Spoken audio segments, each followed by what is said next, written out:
The coffee was getting cold on the table when my phone rang. Not just any ring, that annoying emergency sound my best friend Violetta had programmed specifically for her dramatic calls. "Penelope Hartwell, are you sitting down?"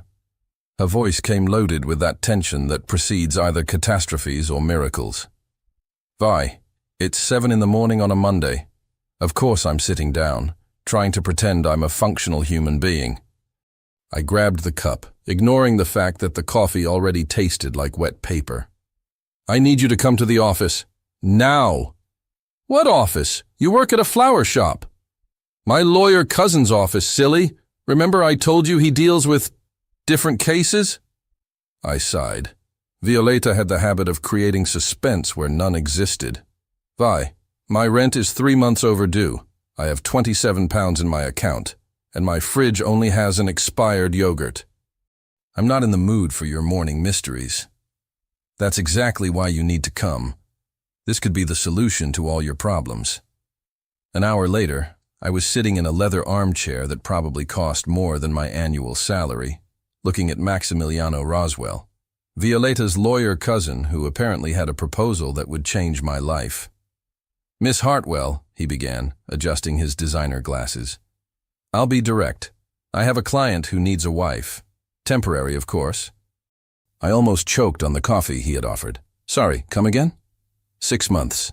A marriage contract for convenience. You would be very well compensated." Violetta was practically bouncing in the chair beside me. "Penny, just listen. My client," continued Maximiliano, "is, let's say, a difficult person. He needs to be married to receive a considerable inheritance from his grandfather. The deadline expires in 2 weeks.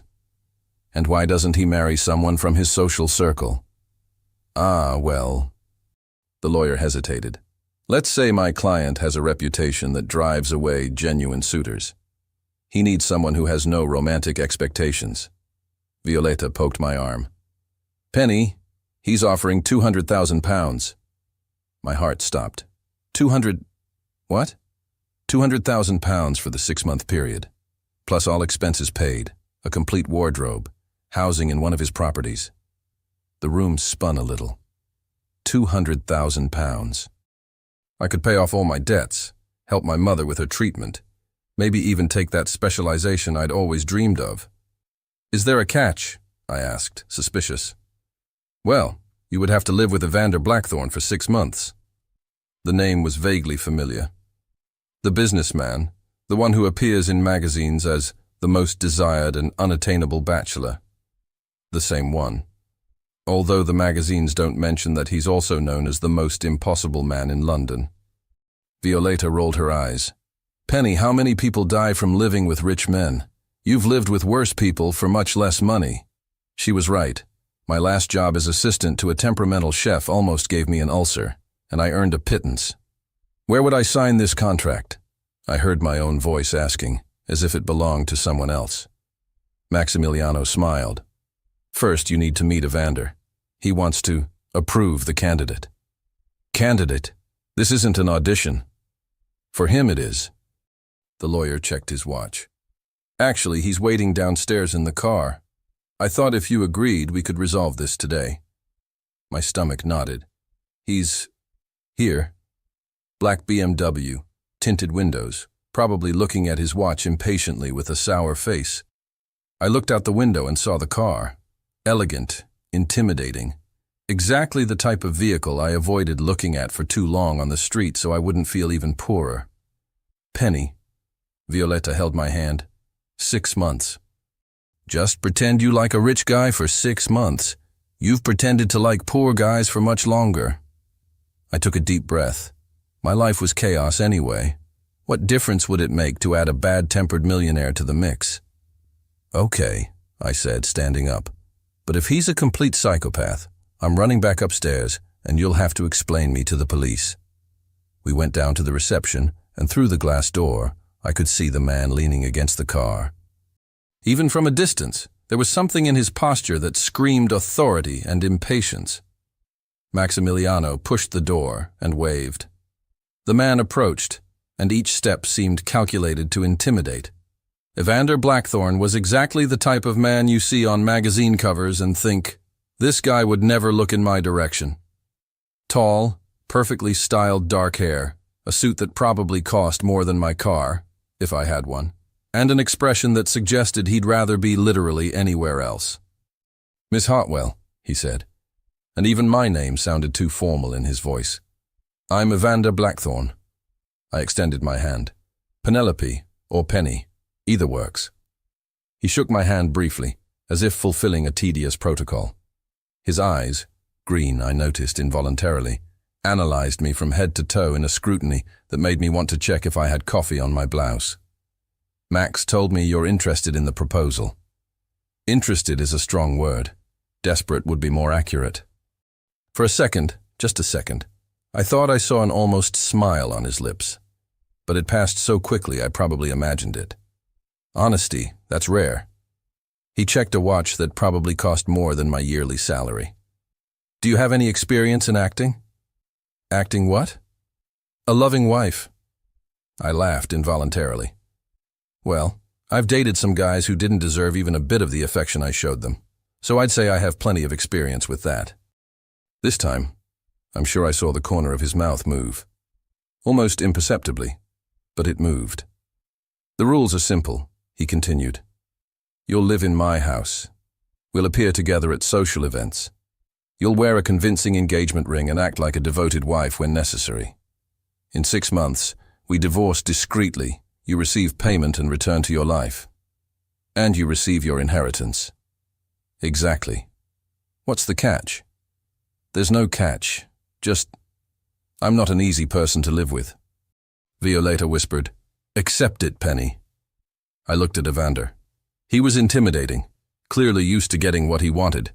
Probably never spent a single day worried about money. Everything in me screamed that this was madness. But £200,000, 6 months. "When do we start?" "Tomorrow. Max has the contracts ready.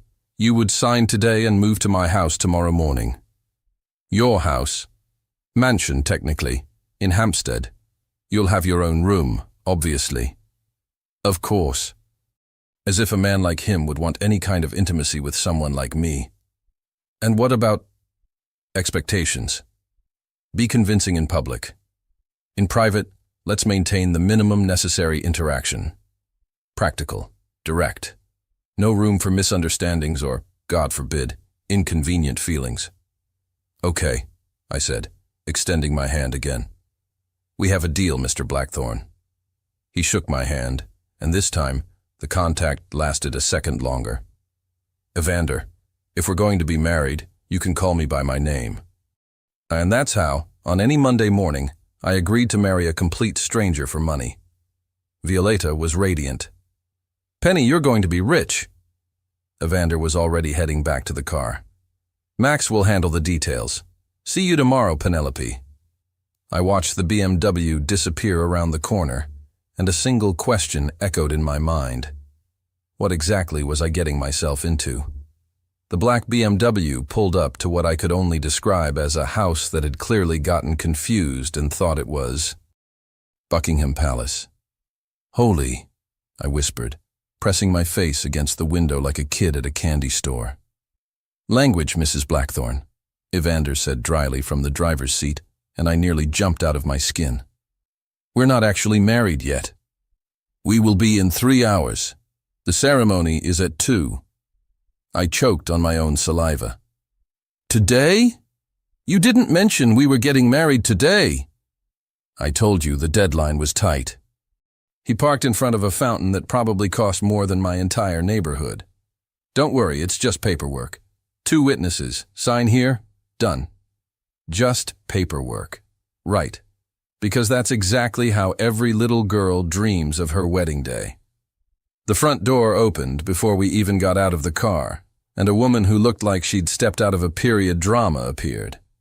Gray hair pulled back in a perfect bun, posture that could teach military sergeants about discipline. "Mrs. Pemberton," Evander said, grabbing my single suitcase from the trunk. "This is Penelope." Mrs. Pemberton looked me up and down with the same expression someone might use to examine a suspicious stain on expensive carpet. I see. Just, I see. Not, welcome, or, pleased to meet you, or even, you poor deluded fool. Just, I see. Mrs. Pemberton manages the household, Evander explained, completely oblivious to the Arctic chill radiating from the woman. She'll show you to your room. Follow me, Mrs. Pemberton commanded, turning on her heel with military precision. The inside of the house was even more intimidating than the outside. Marble floors that reflected everything, chandeliers that probably required their own insurance policies, and paintings that looked like they belonged in museums. I felt like I should be wearing white gloves and walking on tiptoes. This will be your room, Mrs. Pemberton announced, opening a door to reveal a space larger than my entire flat. The bed was enormous, like you could get lost in it and need a GPS to find your way out. Floor-to-ceiling windows overlooked manicured gardens that probably required a full-time staff to maintain. The bathroom is through there, she continued, gesturing to a door that led to what I could only assume was a spa that had gotten lost and ended up in someone's house. Dinner is served at 7 sharp. Mr. Blackthorne does not appreciate lateness. And breakfast? Mr. Blackthorne has breakfast at precisely 6:30. He prefers to eat alone. Of course he did. What about lunch? Mr. Blackthorne rarely eats lunch at home. He's usually at the office. I was starting to detect a pattern here. So basically, I'll see him at dinner and... Never? Mrs. Pemberton's smile was about as warm as a winter morning in Siberia. That would be ideal, yes. After she left, I sat on the bed and stared at my reflection in the mirror across the room. What had I gotten myself into? This place felt more like a museum than a home, and Mrs. Pemberton clearly saw me as some sort of unwelcome intruder. A knock on the door interrupted my spiral into panic. "Come in!" Evander entered, carrying a small velvet box. He'd changed into a different suit, still expensive, still perfectly fitted, but somehow more formal. "Your ring," he said, opening the box to reveal a diamond that was probably visible from space. "That's..." I stared at it. "That's huge." "It needs to be convincing." He took my hand, and I tried to ignore the little jolt of electricity when his fingers touched mine, and slipped the ring onto my finger. It was perfect. Of course it was. The man probably had my ring size investigated along with my credit history. "How did you know my size?" "I have my ways." He stepped back, studying the effect. "It suits you." For a moment, we just stood there, and I felt something shift in the air between us. Something I couldn't quite name, but it made my heart do this weird little flutter thing. Then his phone buzzed, and the moment evaporated. "The registrar is here," he said, checking the message. "Ready? Ready? Was anyone ever ready to marry a stranger for money?" But I nodded anyway. The ceremony took place in what Evander called the small sitting room, which was about as small as an airplane hangar. The registrar was a cheerful woman who seemed delighted to be performing such a romantic ceremony, completely oblivious to the fact that the groom looked like he was undergoing root canal surgery and the bride was trying not to hyperventilate. "Do you, Evander Blackthorne, take Penelope Hartwell to be your lawfully wedded wife?" "I do." His voice was steady, professional, like he was agreeing to a business contract, which I suppose he was. "Do you, Penelope Hartwell, take Evander Blackthorne to be your lawfully wedded husband?" I looked at him. Really looked at him. He was staring straight ahead, jaw set, every inch the reluctant groom. But there was something in his eyes. Something that looked almost vulnerable. "I do," I heard myself say. "You may kiss the bride." We both froze. Apparently, we'd forgotten about this part. Evander looked at me with something approaching panic. I probably looked the same way. "It's okay," I whispered. "Just, quickly." He leaned down, and for one insane moment, I thought he might actually kiss me properly. Instead, He pressed his lips to my forehead in what was probably the most chaste kiss in wedding history. The registrar looked slightly confused but smiled anyway. "Congratulations. You're now husband and wife." Husband and wife. The words felt surreal. After the registrar left, we stood in awkward silence until Mrs. Pemberton appeared with a bottle of champagne. "Congratulations," she said, though she sounded like she was offering condolences. Evander poured 2 glasses and handed me one. "To 6 months," he said. "To 6 months," I echoed, and we clinked glasses. The champagne was probably worth more than my monthly salary, but it tasted like expensive guilt. "I should get back to the office," Evander said, already reaching for his phone. "Make yourself at home, Mrs. Pemberton will handle anything you need." And just like that, he was gone, leaving me alone in a mansion with a housekeeper who clearly thought I was some sort of gold-digging interloper. I walked back to my room, my temporary room, I reminded myself, and stared at the ring on my finger. It caught the light and threw tiny rainbows across the wall. 6 months. I could do 6 months. Couldn't I? At exactly 7 o'clock, I made my way to the dining room, wearing the nicest dress I owned, which, next to the opulence surrounding me, looked like something I'd fished out of a charity bin. The dining room could have hosted a small United Nations assembly. A table that could seat 20 people stretched down the middle, set with enough silverware to confuse an etiquette expert. Crystal glasses caught the light from a chandelier that probably had its own zip code. Evander was already seated at the head of the table, looking perfectly at ease in this palace of intimidation. He'd changed into a casual shirt, and by casual, I mean it probably cost more than my monthly rent. "Penelope," he said, standing as I entered. "You look like I raided someone's closet," I supplied helpfully. I was going to say nice. For the first time, his expression seemed almost amused. "Please, sit." I looked at the vast expanse of table between us. "Where exactly? Do I need a map to find my seat?" "Across from me would be fine." I walked what felt like a marathon to reach the chair across from him, my footsteps echoing in the cavernous space. A uniformed staff member I hadn't met appeared from nowhere to pull out my chair. "Thank you," I whispered, feeling completely out of my depth. "This is Thomas," Evander said. "He manages the dining service." Thomas nodded politely. "Good evening, Mrs. Blackthorne. May I say, congratulations on your marriage, Mrs. Blackthorne." The name still felt like wearing someone else's shoes. "Thank you, Thomas." The first course arrived, something that looked like art on a plate. I picked up what I hoped was the right fork and tried to look like I belonged here. "So," I said, desperate to fill the silence that seemed to echo off the walls. "Come here often?" Evander paused, fork halfway to his mouth. "I beg your pardon?" "It was a joke. You know, because this is your house, so obviously you come here." "Never mind. It wasn't funny." "No, it was—" He set down his fork. "Actually, it was. I just wasn't expecting humor." "What were you expecting? Silent brooding punctuated by the occasional clinking of expensive silverware?" "Something like that, yes." I took a bite of whatever delicate creation was on my plate. It tasted like heaven, but looked too beautiful to eat. "Well, I'm afraid you're stuck with someone who talks when she's nervous. And right now, I'm very nervous." "Why nervous?" I gestured around the room. "Because this place is like dining in Versailles, and I feel like I should be wearing white gloves and speaking in hushed, reverent tones." "It's just a house, Penelope." "Just a house?" "Evander, my entire flat could fit in this dining room. Twice." He looked around as if seeing the space for the first time. "I suppose it is rather large."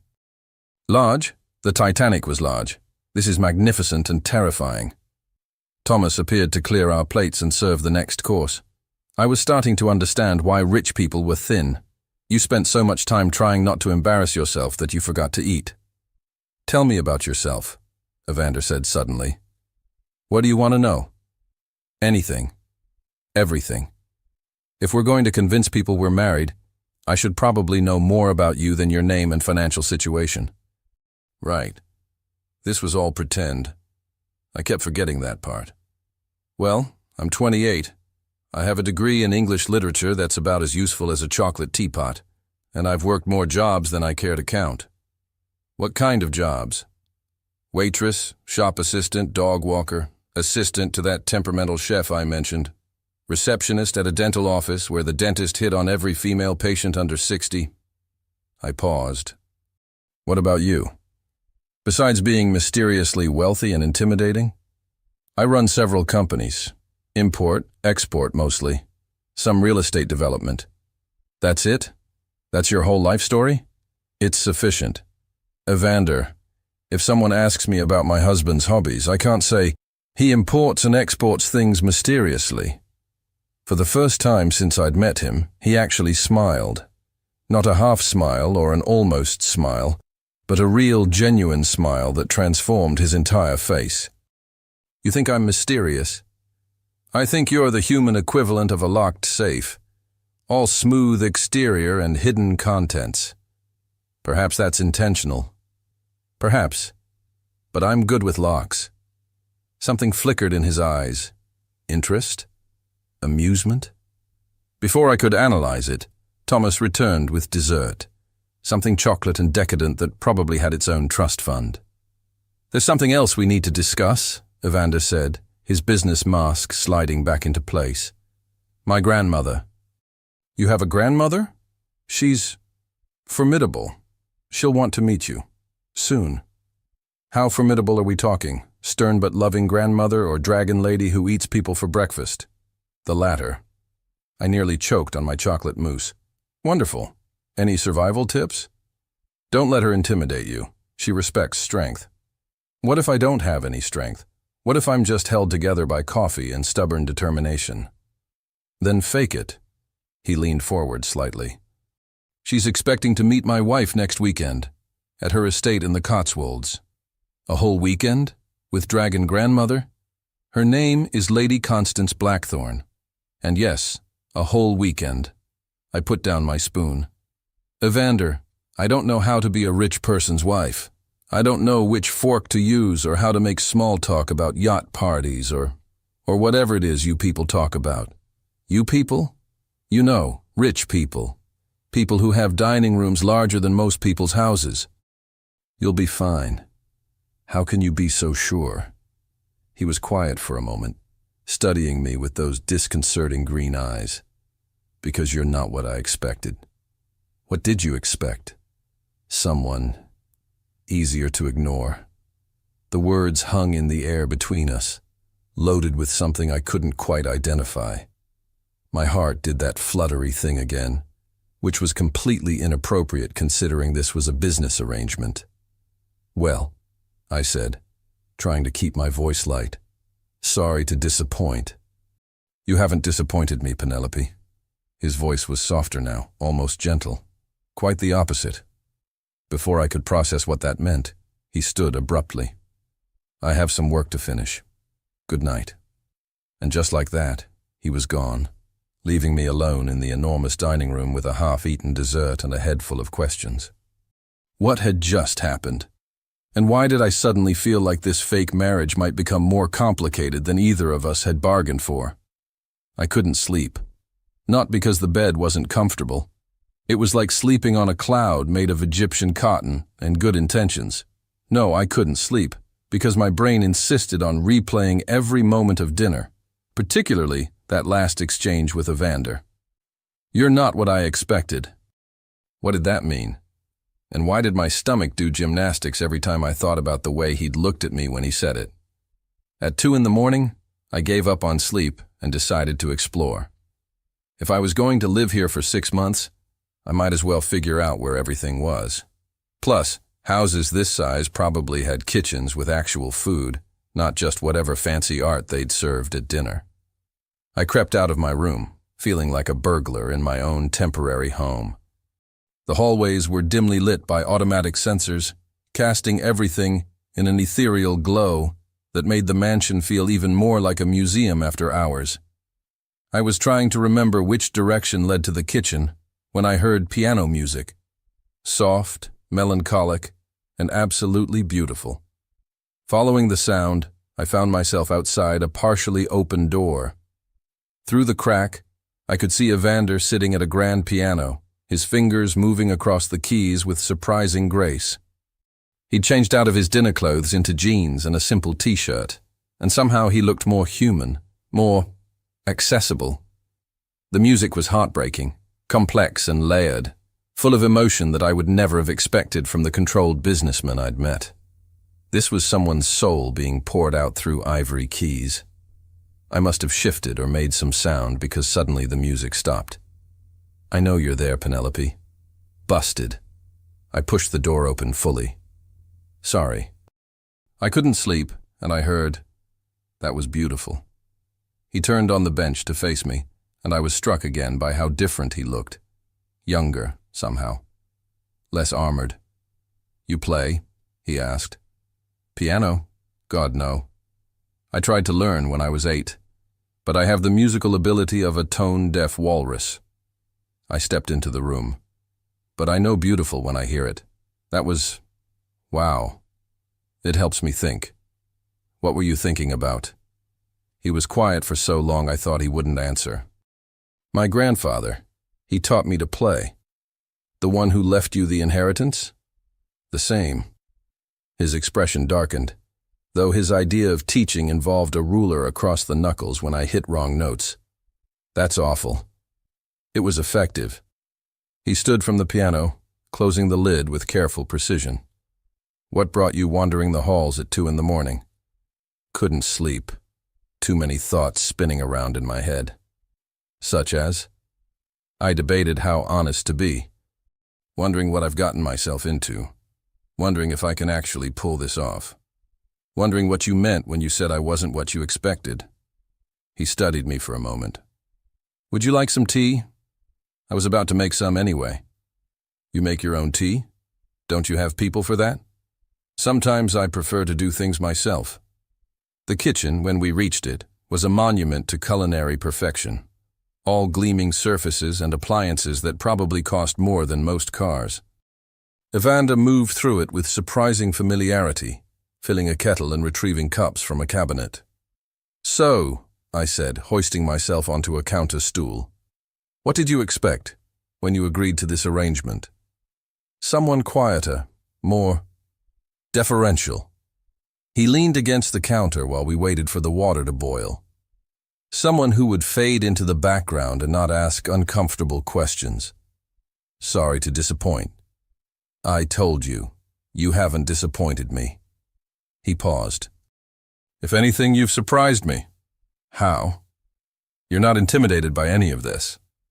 He gestured around the kitchen, but I knew he meant more than just the room. "Most people are. Trust me, I'm intimidated. I'm just good at hiding it behind sarcasm and inappropriate humor. It's refreshing." The kettle whistled, and he poured water over tea bags with the same precision he probably applied to billion-dollar business deals. "What about you?" he asked, handing me a steaming mug. "What did you expect?" "Honestly, a cold, arrogant rich guy who would barely acknowledge my existence except when absolutely necessary." "And instead?" I took a sip of tea, using the time to study him. "Instead, I get someone who plays piano at 2 in the morning and makes his own tea and has this way of looking at me like he's trying to solve a puzzle. Maybe I am. What's the puzzle?" "You." He sat on the stool across from me. "You agreed to marry a stranger for money, but you don't seem like someone who makes reckless decisions. You're clearly intelligent. You have a sense of humor. You're..." He stopped himself. "I'm what?" "Nothing. It doesn't matter." "It does to me." He was quiet for a long moment, staring into his tea. "You're beautiful." The words hung in the air between us, simple and unexpected. My heart did that fluttering thing again, more insistently this time. "Evander." "I know." He set down his mug. "This is just business. I know that." "Is it, though?" The question slipped out before I could stop it. We stared at each other across the kitchen island, and I could feel something shifting between us, something dangerous and wonderful, and completely contrary to our carefully negotiated contract. "It has to be," he said finally, but his voice lacked conviction. "Does it?" Before he could answer, Mrs. Pemberton's voice cut through the moment, like a knife through silk. "Mr. Blackthorne? Is everything all right?" We both jumped apart, as if we'd been caught doing something scandalous instead of just drinking tea and having a conversation that felt far too intimate for two people in a fake marriage. "Everything's fine, Mrs. Pemberton," Evander called out. "Just making some tea." "Very good, sir." Her footsteps retreated, but the spell was broken. Evander was already pulling back, rebuilding those walls I'd glimpsed behind. "You should get some sleep," he said, not meeting my eyes. "Tomorrow we need to go shopping." "Shopping?" "For your wardrobe. If you're going to meet my grandmother, you'll need appropriate clothes." "Right. Back to business. Back to the arrangement." "Of course," I said, sliding off the stool. "Can't have dragon grandmother thinking you married beneath you. Penelope, good night, Evander." I left him standing in the kitchen, surrounded by shadows and expensive appliances, and the lingering echo of words that couldn't be unsaid. As I walked back to my room, one thought kept circling through my mind. This fake marriage was becoming dangerously real, and I wasn't sure either of us was prepared for what that might mean. "I'm not wearing that." Evander looked up from his phone, where he'd been fielding business calls for the past hour while I tried on what felt like half of Harrod's inventory. "It's Chanel. I don't care if it's blessed by the fashion gods themselves. I look like I'm playing dress-up in my mother's closet, a very expensive, very boring mother." The personal shopper, a woman named Clarissa who spoke in hushed, reverent tones about investment pieces, looked personally offended. Perhaps Madame would prefer something more youthful? The way she said youthful made it sound like a communicable disease. "I'd prefer something that doesn't make me look like I'm attending my own funeral," I said, stepping out of the changing room in yet another beige nightmare. "Do you have anything with actual color?" "Color?" Clarissa blinked as if I'd suggested wearing a traffic cone. Evander set down his phone and really looked at me for the first time since we'd arrived. His expression was unreadable, but something flickered in his eyes. "She's right," he said finally. "It's not her." "What is me?" I asked. He stood and walked over to a rack I hadn't noticed, pulling out a dress that made my breath catch. It was deep emerald green, elegant but not stuffy, with clean lines that would flatter without overwhelming. "Try this." I took the dress, our fingers brushing as I did. That little spark of electricity was still there, despite both of us pretending last night never happened. When I emerged from the changing room, the silence was immediate and telling. Clarissa actually gasped. "Oh," she breathed. "Oh my." I looked in the mirror and barely recognized myself. The dress fit perfectly, the color bringing out my eyes and making my skin glow. I looked like someone who might actually belong on Evander Blackthorne's arm. "Better?" I asked, turning to face Evander. He was staring at me with an expression I'd never seen before, intense, almost hungry. "Yes," he said, his voice rougher than usual. "Much better." "We'll take it," Clarissa announced, already making notes. "And I think I see what Madame's style is now. Give me 10 minutes. She disappeared into the store with the determination of a woman on a mission, leaving Evander and me alone among the designer clothes and awkward tension. "You have good taste," I said, smoothing the dress over my hips. My ex-wife always said I had terrible taste. The words slipped out before he could stop them, and I saw him immediately regret the admission. "You were married before?" "Briefly. It ended badly." "How badly?" He was quiet for so long I thought he wouldn't answer.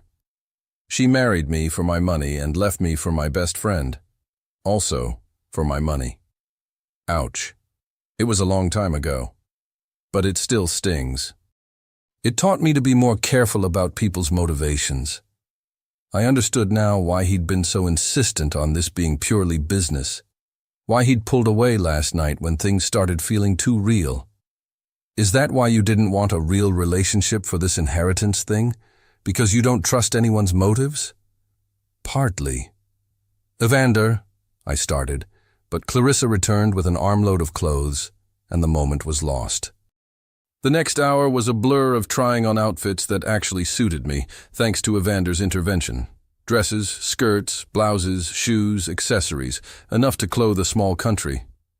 Every time I emerged from the changing room, Evander's opinion was the only one that mattered, though he delivered it with the same business-like efficiency he probably used to approve quarterly reports.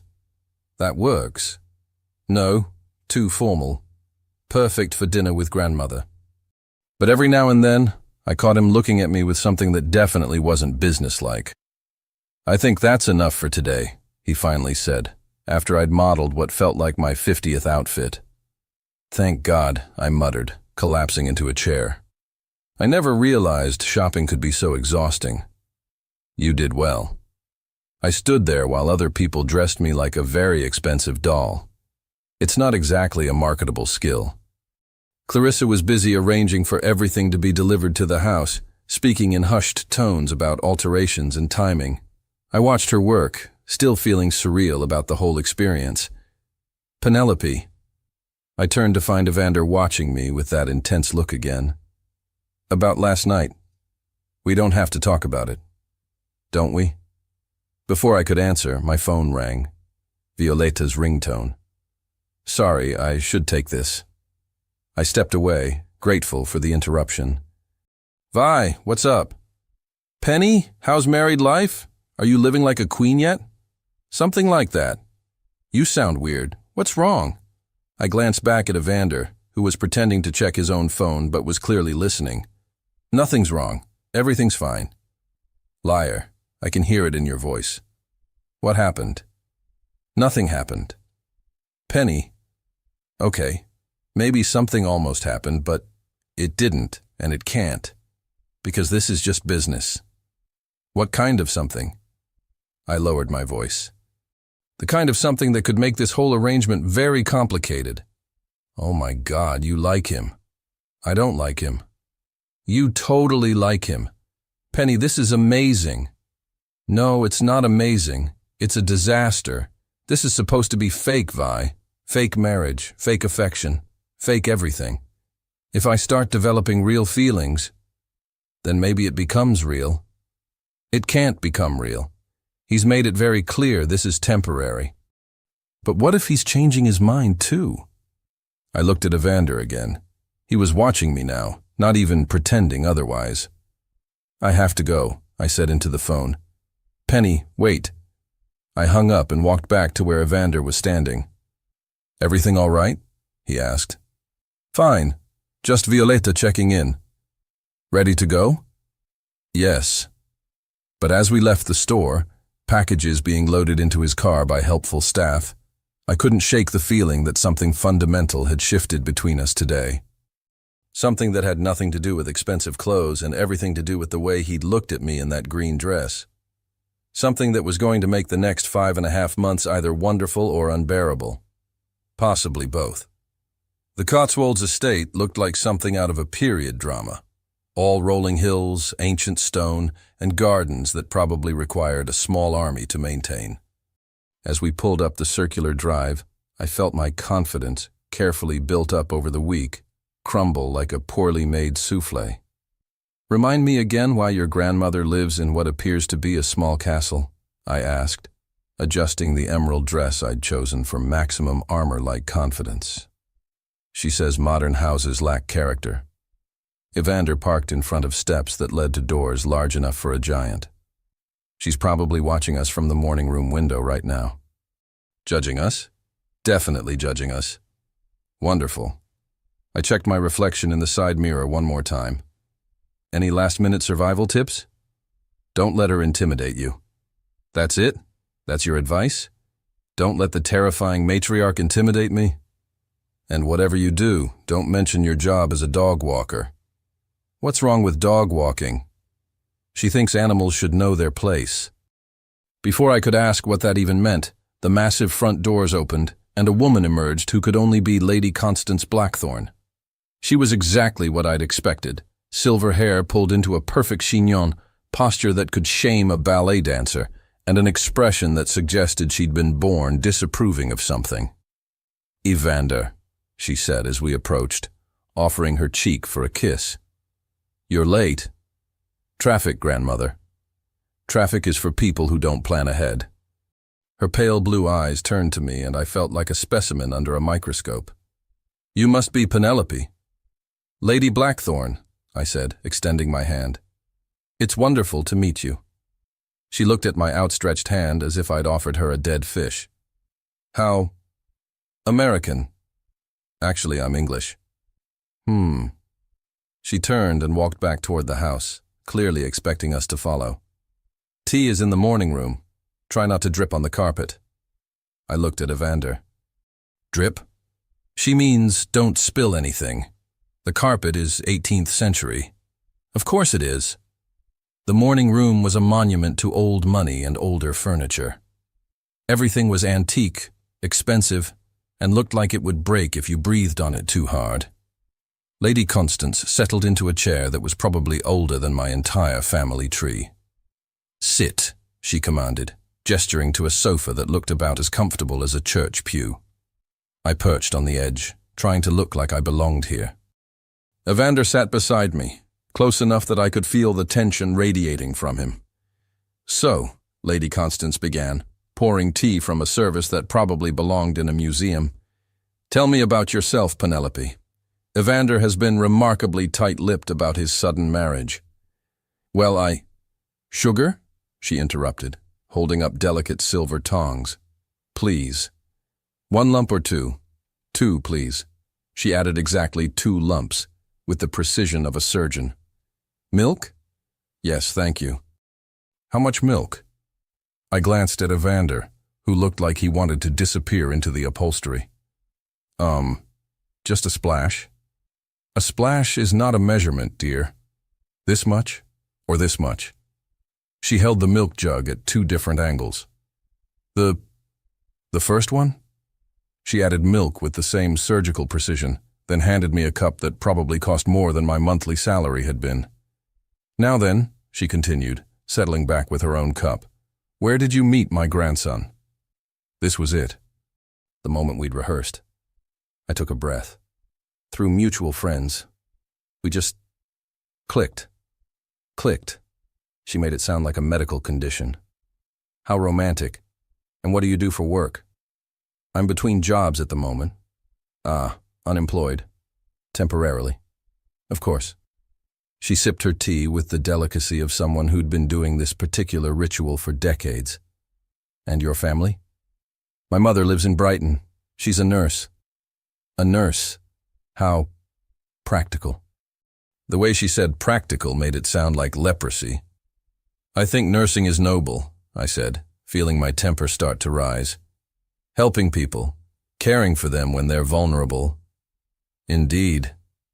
Lady Constance's smile was sharp enough to cut glass. "And your father?" "He passed away when I was 16. "I'm sorry for your loss." For the first time, her expression softened slightly. "What did he do?" "He was a teacher. History." "A teacher." She set down her cup with a delicate clink. "How educational." I was starting to understand why Evander had issues with emotional intimacy, if this was how he'd been raised. "Grandmother," Evander said, his voice carrying a warning, "perhaps we could—" "I'm simply getting to know my new granddaughter-in-law," she said sweetly. "It's only natural to be curious about the woman who captured my grandson's heart so suddenly." The emphasis on suddenly was loaded with suspicion. "Tell me, Penelope," she continued, "what is it about Evander that attracted you? His charming personality, his devastating good looks, or perhaps—" She paused meaningfully.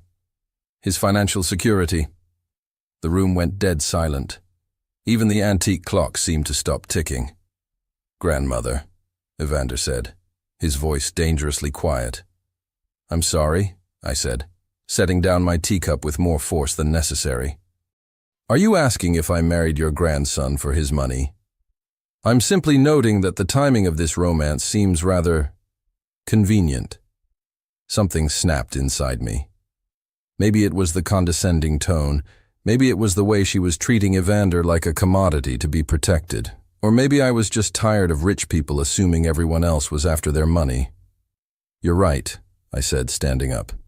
It is convenient. Convenient that I found someone who makes me laugh. Convenient that he actually listens when I talk, instead of waiting for his turn to speak. Convenient that he plays piano like he's channeling angels and makes terrible jokes, and has this way of looking at me like I matter. Lady Constance's eyebrows had climbed toward her hairline. And yes, I continued, it's convenient that he's financially stable, because I've been poor my whole life, and it's exhausting. But if you think I'd marry someone just for money, you clearly don't know your grandson very well. Because Evander Blackthorne is worth so much more than his bank account. The silence that followed was deafening. I realized I'd basically just delivered a passionate declaration of love about a man I was fake married to, in front of his terrifying grandmother, and I had no idea how to take any of it back. Evander was staring at me like he'd never seen me before. Lady Constance was studying me with those sharp blue eyes, and for a moment I thought she might actually call security. Then, slowly, she began to smile. Not the razor-sharp smile from before, but something that looked almost pleased. Well, she said finally, that's the first honest thing anyone has said in this room today. What? Sit down, dear. You've passed. Passed what? The test. She picked up her teacup as if nothing had happened. I had to make sure you weren't some fortune hunter. Evander has appallingly bad judgment when it comes to women. Evander made a sound that might have been a protest. But you, she continued, looking at me appraisingly. You have spine. I like that. I sat back down, feeling like I'd just survived a tornado. That was a test. Everything is a test, my dear. The question is whether you're clever enough to recognize them. She turned to Evander. I like her. She'll do nicely. I'm so glad you approve, Evander said dryly. Don't be sarcastic, dear. It's unbecoming. She stood up. Now, dinner is at 8. Don't be late. Penelope, I'll show you to your rooms. As we left the morning room, Lady Constance fell into step beside me. That was quite a speech, she said quietly. I probably shouldn't have. Nonsense. It needed saying. She paused at the foot of a grand staircase. Tell me, do you actually love my grandson? The question caught me completely off guard. It's a simple question, dear. I looked back at Evander, who was following behind us, and felt my heart do that familiar flutter. It's complicated. The best things usually are. She started up the stairs. Come along. I think this weekend is going to be very interesting indeed. The guest room Lady Constance had assigned us had one very large, very obvious problem. There was only one bed. I'll take the floor, Evander said immediately, not meeting my eyes. Don't be ridiculous. It's a king-size bed. We can share like adults. Penelope, we'll build a pillow wall. Very traditional, very proper. But as we stood there in the elegantly appointed room, staring at the bed like it might explode, I couldn't stop thinking about Lady Constance's question. Do you actually love my grandson? The honest answer was terrifying. About what you said downstairs, Evander began, then stopped. Which part? The part where I basically confessed my feelings to your grandmother, or the part where I made us both look like lovesick idiots? You didn't make us look like idiots. No, because I'm pretty sure I just delivered a passionate speech about how wonderful you are to a woman who was testing whether I was a gold digger. You meant it, though. It wasn't a question. I sat on the edge of the bed, suddenly exhausted. That's the problem, isn't it? I meant every word. He was quiet for so long I thought he might not respond. Then he sat beside me, careful to maintain distance. Penelope, I need to tell you something. If you're about to say this is all getting too complicated, and we should go back to being strictly business, I already know. No. Something else. He ran his hands through his hair. About the inheritance. What about it? It's not what you think. Something in his tone made my stomach drop. What do you mean? The money. It's not that important to me. I have enough money. More than enough. Then why? Because of the conditions. My grandfather's will doesn't just require me to be married. It requires me to be married to someone he would have approved of. Someone from our social circle. Someone suitable.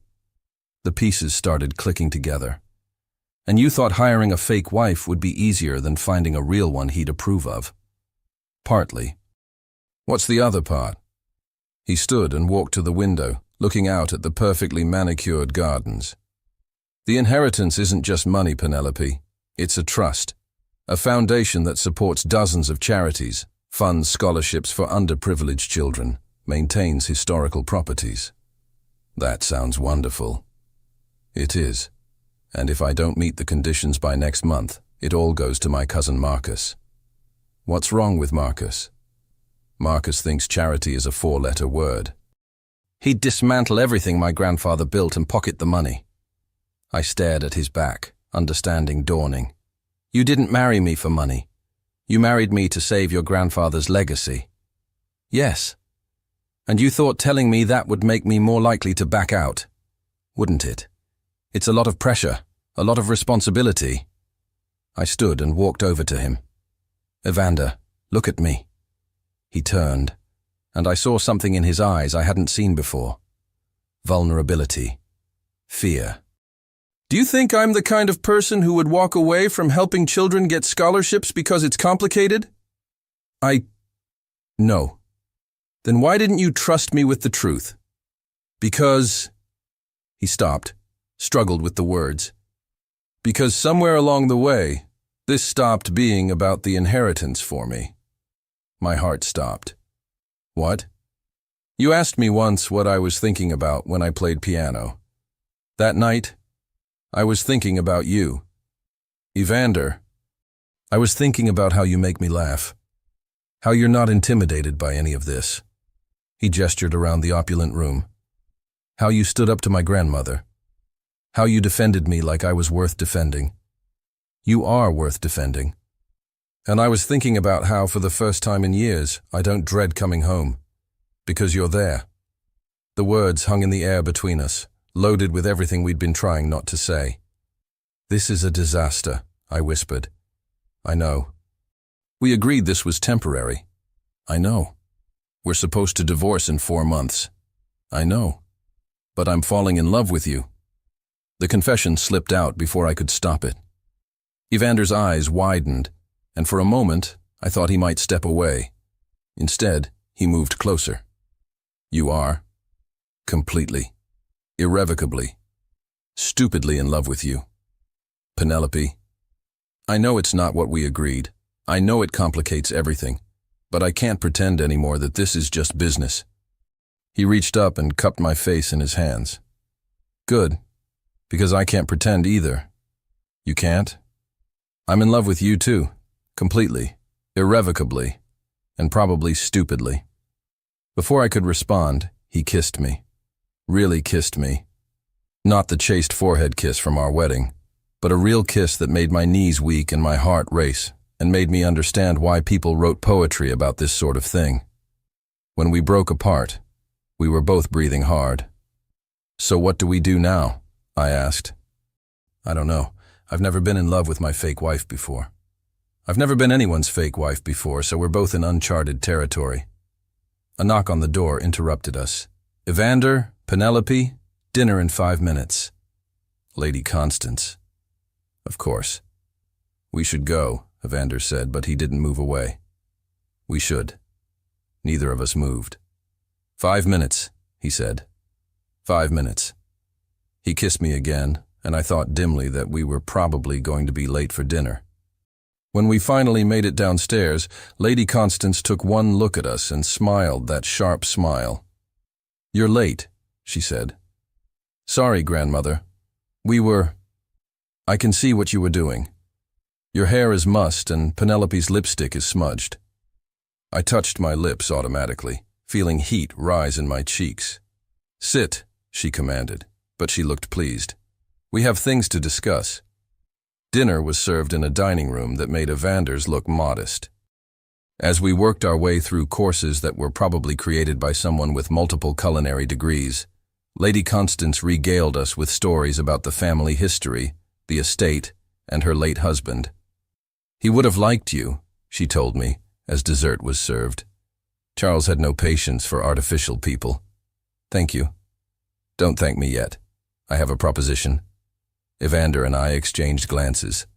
What kind of proposition? He asked. I want you to stay married. I nearly choked on my chocolate mousse. I'm sorry. Stay married. Make it real. Have the wedding you deserve, not whatever courthouse nonsense you clearly settled for. Grandmother. Don't grandmother me. I'm not blind. Whatever arrangement you started with, it's become something else. She looked between us. The question is, what are you going to do about it? I looked at Evander. He was looking at me with an expression that was hopeful and terrified in equal measure. We haven't really discussed, I began. Then discuss it, Lady Constance said briskly. Life is short. Love is rare. Don't waste either. And with that pronouncement, she stood and left us alone in the dining room, with the remnants of dinner and the weight of a decision that would change everything. So, Evander said finally. So, my grandmother wants us to stay married. Apparently. What do you want? I reached across the table and took his hand. I want to fall asleep next to you every night and wake up to you playing piano in the morning. I want to meet your business partners and have them wonder how you ended up with someone so far out of your league. I want to drive Mrs. Pemberton crazy by leaving coffee cups around the house and rearranging the books in your library. And I want to help you save your grandfather's foundation. Not because of a contract, but because it matters to you. He lifted our joined hands and kissed my knuckles. Is that a yes? That's a yes. Is that a yes from you? Penelope Hartwell Blackthorne, will you stay married to me? For real this time? Yes, I said, and meant it with every fiber of my being. Yes, I will. 6 weeks later. Stop fidgeting, Violetta commanded, adjusting my veil for the 100th time. You're going to wrinkle the dress. I can't help it. I'm nervous. You're already married to him? How can you be nervous about marrying him again? Because this time it counts. I stared at my reflection in the mirror of the bridal suite at Lady Constance's estate. The woman looking back at me was almost unrecognizable. Glowing, confident, wearing a dress that looked like it had been spun from moonbeams and dreams. You look perfect, my mother said from the corner, dabbing at her eyes with a tissue. Your father would be so proud. Don't make me cry, Mum. Violetta will kill me if I ruin my makeup. I will absolutely kill you, Violetta confirmed. Do you know how long it took to make you look this good? A knock on the door interrupted us. Come in. Lady Constance entered, looking resplendent in navy blue silk and pearls that probably had their own insurance policy. Ladies, she said with a nod. Penelope, you look lovely. Thank you, and thank you for, well, everything. The wedding, the estate, the guest list that reads like Debrett's? Nonsense. It's the least I could do for the woman who made my grandson smile again. She walked over and placed a small velvet box in my hands. These were my mother's, something old. I opened the box to reveal the most exquisite pearl earrings I'd ever seen. Lady Constance, I can't. You can and you will. You're family now. Her voice softened. The real kind. Violetta appeared with a tissue just as my eyes started to water. No crying! We've been over this! I'm not crying. I'm expressing joy through my tear ducts. That's called crying, you ridiculous woman. A soft knock interrupted us again. Mrs. Blackthorne? It was Thomas. Mr. Blackthorne sent me to tell you that if you're having second thoughts, he's prepared to wait as long as necessary. Tell him, I said, fastening the pearl earrings, that if he thinks he's getting rid of me that easily, he clearly doesn't know who he married. Thomas smiled. Very good, madam. Shall I tell him you'll be down shortly? Tell him 5 minutes. After Thomas left, I took one last look in the mirror. The woman staring back at me looked happy, really truly happy. Ready? Violetta asked. Ready. The ceremony was being held in the estate's gardens, under an arch of white roses that probably cost more than my old flat. As I walked down the aisle, my mother on one arm, Lady Constance on the other in a show of solidarity that still made me emotional, I saw the faces of people who had become important to me over the past 2 months. Mrs. Pemberton, who had actually smiled when I'd asked her to help plan the menu. Maximiliano, who looked thoroughly pleased with himself for orchestrating this whole mess. Various business associates and society friends who had accepted me with surprising warmth once they realized I wasn't going anywhere. But mostly, I saw Evander.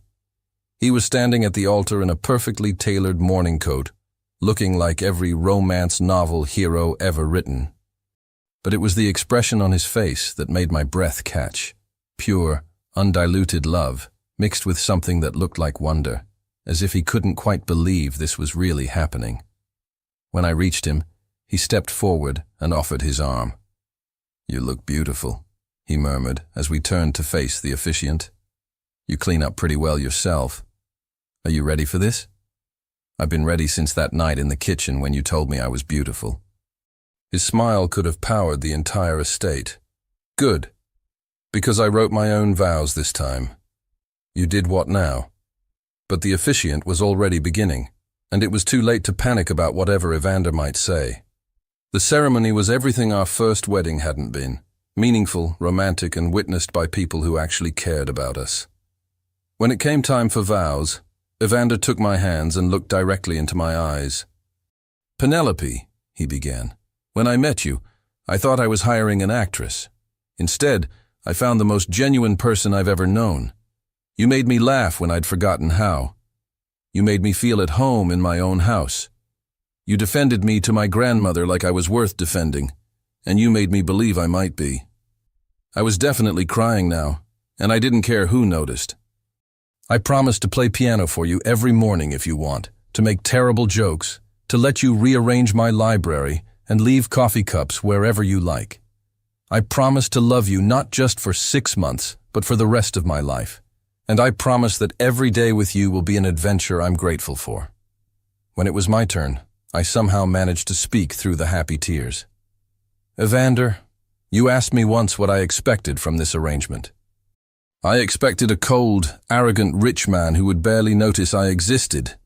Instead, I got someone who sees me, really sees me, and somehow finds me worthy of love.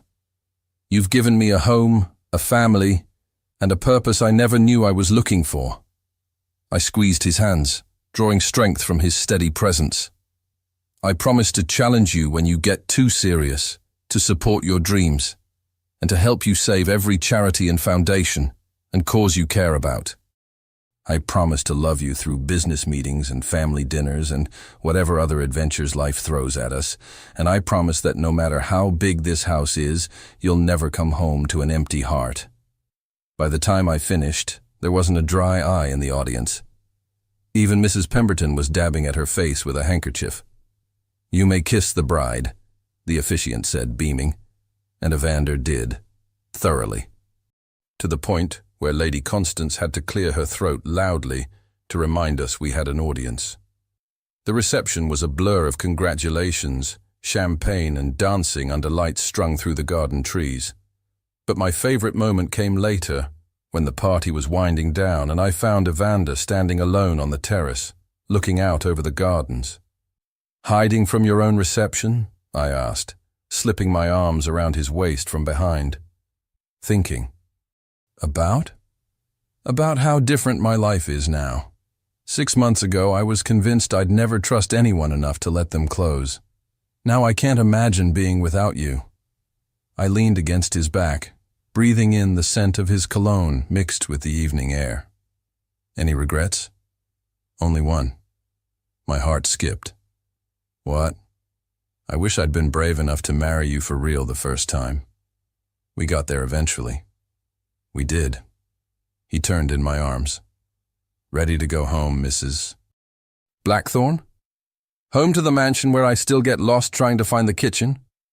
I'll have Mrs. Pemberton install a GPS system. Don't you dare.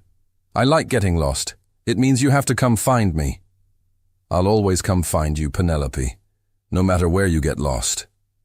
As we walked back toward the house, our house now, truly and completely, I reflected on how much had changed since that morning when Violetta had called with her mysterious proposal. I'd gained a husband, a home, a purpose, and a family that included both a dragon grandmother who turned out to have a heart of gold and a housekeeper who was slowly learning to appreciate my particular brand of chaos. But most importantly, I'd found something I hadn't even known I was looking for. A love story that was messy and complicated and absolutely perfect. So, Evander said as we reached the car that would take us home, what's our next adventure? I thought about the foundation work we'd already started planning, the scholarship program we wanted to expand, the life we were building together day by day. Everything, I said, standing on my tiptoes to kiss him. Our next adventure is everything. And as we drove away from the estate toward our future, I couldn't help but smile at the thought that the best contracts aren't written on paper at all. They're written on hearts, and they last forever. The end. 1 year later, the first annual Blackthorne Foundation Scholarship Gala was, by all accounts, a roaring success. We'd raised enough money to fund 50 full scholarships for underprivileged students, and Lady Constance had declared it acceptable, which in her language meant absolutely magnificent. I was standing near the dessert table, trying to convince a particularly stern-looking board member that yes, we really should fund arts programs along with STEM education, when I felt familiar arms slide around my waist. "How's my favorite foundation president?" Evander murmured in my ear. Tired, happy, and wondering why I thought organizing a gala would be easier than my old jobs. "Because you're brilliant, and you care about things that matter." Flatterer. "It's not flattery if it's true." He spun me around to face him. "Dance with me." "There are still donors to schmooze, board members to charm. There are also 300 other people here who can handle things for 10 minutes. Dance with me, Penelope." How could I resist? We made our way to the dance floor, where other couples were swaying to the gentle music provided by a string quartet that Evander had insisted on hiring. "Any regrets about this circus?" he asked as we moved together. "You mean about turning our house into Party Central, convincing your grandmother to co-chair the committee, or letting Violetta design the invitations?" "All of the above." I looked around the ballroom. Our ballroom now officially, since Lady Constance had gifted us the London house as a first anniversary present, filled with people who were there because they believed in what we were doing. "Not a single one," I said. "You?" "Only that we didn't think to do this sooner." "We've been married for exactly 1 year and 1 week, Evander. How much sooner could we have done this?" "Fair point." He dipped me dramatically, making me laugh. "So what's next for the unstoppable Mr. and Mrs. Blackthorne?" "Well, there's the Education Summit next month, the new reading program launch, that meeting with the minister about expanding the scholarship criteria, and I was thinking maybe it's time we started working on a different kind of project." Something in my tone made him stop dancing. "What kind of project?" I smiled, thinking about the little plus sign I'd seen on a test that morning. "The kind that comes with tiny fingers and toes and will probably drive Mrs. Pemberton to distraction." His eyes widened. "Penelope, are you saying—" "I'm saying our next adventure might be even more challenging than convincing your grandmother to like me." "You're pregnant?" "I'm pregnant." The smile that spread across his face was brighter than all the chandeliers in the room combined. He picked me up and spun me around right there on the dance floor, completely ignoring the amused looks from other dancers. "I love you," he said, when he finally set me down. "I love you too. Even if you did just announce our pregnancy to half of London society. They would have figured it out eventually, especially my grandmother. She has supernatural powers when it comes to family gossip." Speaking of your grandmother, she already knows, doesn't she?" She cornered me during cocktails and asked if I was finally going to make her a great-grandmother, or if she'd have to wait until she was too old to enjoy it. And what did you tell her? That good things come to those who wait, but great things come to those who are patient until exactly the right moment. And she said she's already started planning the nursery. Evander laughed, pulling me close again. Of course she has. God help our child. Are you kidding? With her as a great-grandmother, our kid will be ruling the world by age 5. With you as a mother, they'll be questioning authority and fighting for justice by age 3. And with you as a father, they'll be playing piano and making terrible jokes by age 2. Poor kid doesn't stand a chance. Lucky kid, I corrected. Very, very lucky kid. As we danced and the evening wound down around us, I thought about all the unexpected turns that had brought us here. A fake marriage that became real love. A business arrangement that became a life partnership. A 6-month contract that became forever. Sometimes the best things in life are the ones you never see coming. And sometimes, if you're very lucky, the person you marry for all the wrong reasons turns out to be exactly the right person after all. The end.